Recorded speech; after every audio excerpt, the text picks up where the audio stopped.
భూతద్దాలు కాదు, మైక్రోస్కోపులు పెట్టి చూపెట్టి భయపెట్టడం అన్నటువంటి ప్రస్తుతం ఆంధ్రజ్యోతి రకరకాల అంశాల మీద చేసుకొస్తూ ఉంటుంది.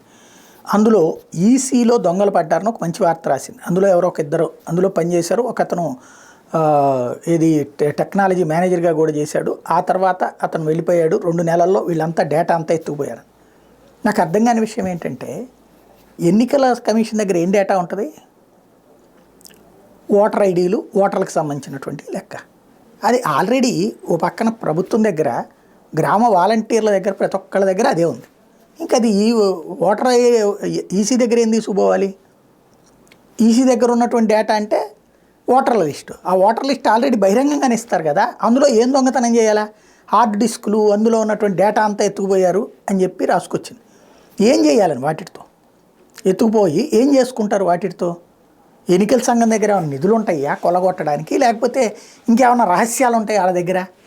ఎన్నికల సంఘానికి సంబంధించినటువంటి లెక్కలు అంటే ప్రధానంగా ప్రజల డేటా అంటే ఓటర్లే. ఓటర్ల లిస్టు బహిరంగంగా రిలీజ్ చేస్తుంది. ఇంకేం దొంగతనం జరుగుతుంది?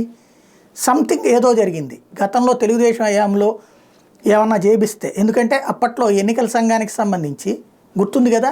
ఇప్పుడు అనుకోండి, వాలంటీర్ వ్యవస్థకు సంబంధించి చాలా క్లియర్గా రూల్ ఉంది. అది రాష్ట్ర ప్రభుత్వపు లెక్క కాబట్టి దాంట్లో మన ఆధార్ నొక్కగానే మనకేం పథకాలు వచ్చినాయి, ఏం రాలేదనేది వచ్చేస్తుంది. అది వాలంటీర్ వ్యక్తిగత ఆస్తి కాదు, అది ఖచ్చితంగా ప్రభుత్వపు ఆస్తి. ఆ సెల్ ఫోను, ఆ డీటెయిల్స్. మరి అదే సందర్భంలో అంతకుముందు జన్మభూమి కమిటీల దగ్గర కూడా అట్లాగే వచ్చింది. వితౌట్ ఎనీ అధికారం, వితౌట్ ఎనీ పవర్ వాళ్ళకి ఎట్లా వచ్చేసింది అది? దానికి సంబంధించినటువంటిది అప్పట్లో దాంతోపాటు ఎన్నికల కమిషన్కి లింక్ అయింది డేటా. గుర్తుంది కదా. అప్పుడు ఎవరైతే వ్యతిరేకంగా ఉన్నారో వాళ్ళ ఓట్లు తొలగించారంటూ అప్పుడు వైసీపీ వాళ్ళు వెళ్ళి అక్కడ కంప్లైంట్ పెట్టడం. ఇది ఇప్పుడు అదేమన్నా బయటకు వస్తుందా? లేకపోతే ఆ డేటా ఇంతవరకు పైన మేనేజ్ చేసి ఇన్వెస్టిగేట్ చేయకపోతే ఇప్పుడు ఆ డేటాని వీళ్ళు ఏమైనా పట్టుకుపోయారు? ఎందుకంటే మెయిళ్ళు ఇవన్నీ కూడా ఎత్తుకుపోయారని రాస్తుంది. కాబట్టి సంథింగ్ ఏదో జరిగింది అక్కడ. రేపో మాపో తెలుస్తుంది. కాకపోతే వీళ్ళకి అనుకూలంగా రాసుకున్నారు.